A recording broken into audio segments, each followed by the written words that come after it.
Bismillah walhamdulillah wassalatu wassalamu ala rasulillah wa ala alihi wa ashabihi wa mawalah wa la hawla wa la quwata illa billahi amma ba'd.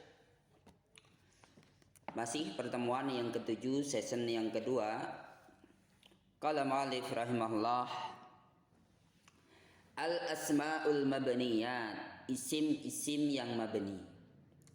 Mana isim yang mabni adalah akhirnya tidak berubah. Akhirnya tidak berubah dengan sebab apapun. Akhirnya tidak berubah dengan sebab apapun.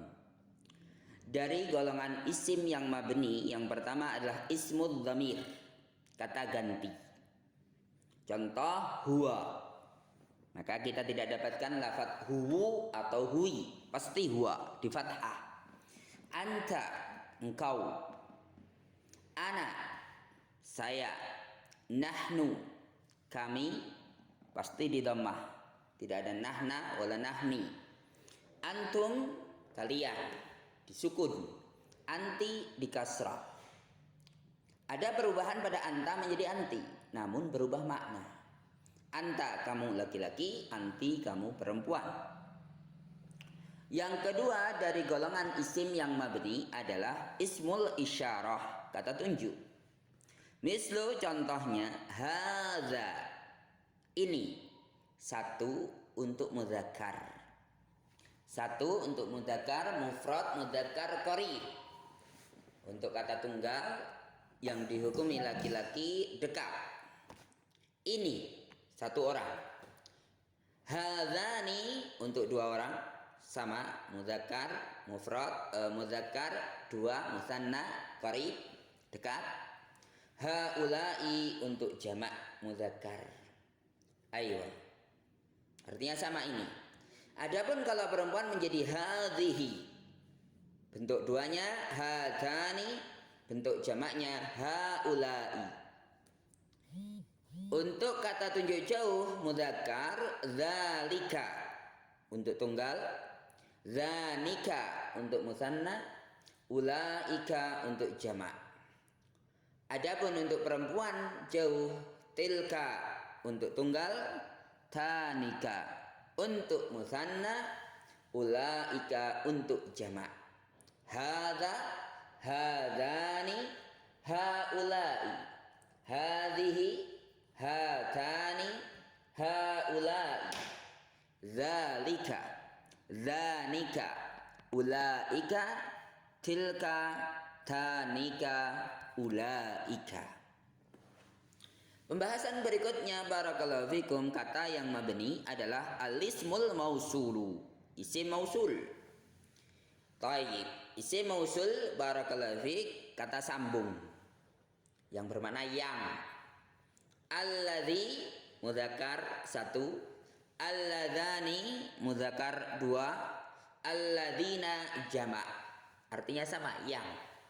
Yang satu, yang dua, yang banyak. Untuk perempuannya allati, allatani, allati, allai. Allati untuk tunggal, allatani untuk musanna, allati dan allai untuk jamak. Berarti isim mausul jamak untuk perempuan ada dua lafaz, allati dan allai. Nah, nanti contoh-contoh insyaallah kita live-kan untuk bisa kita contoh-contohkan dalam Al-Quran.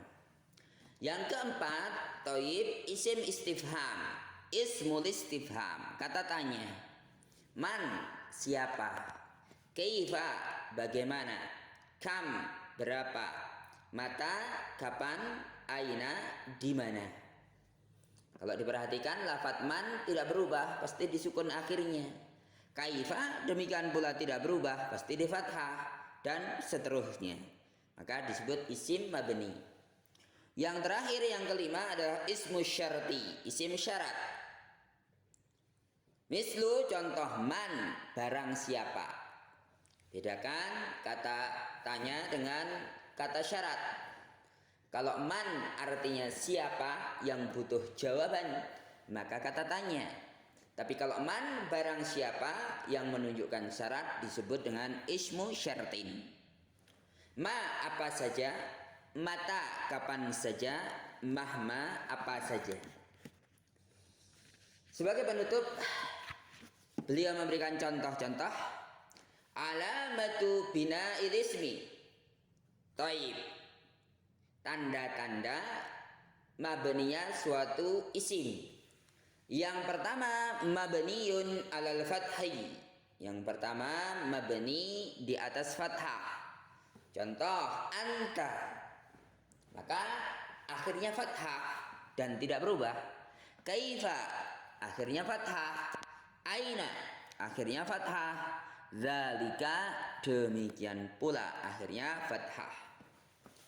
Jenis yang kedua mabniun alal kasri, contoh yang akhirnya kasrah. Contoh anti, hadhihi, haulai.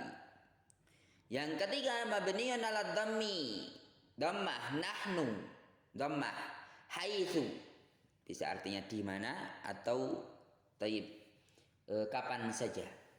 Taib yang terakhir mabniun ala sukun, yang akhirnya disukun, contoh hum disukun, antum disukun, ana alif di situ disukun. Ini semuanya contoh-contoh dari isim mabni, maka bisa kita katakan melihat akhir dari kata tadi.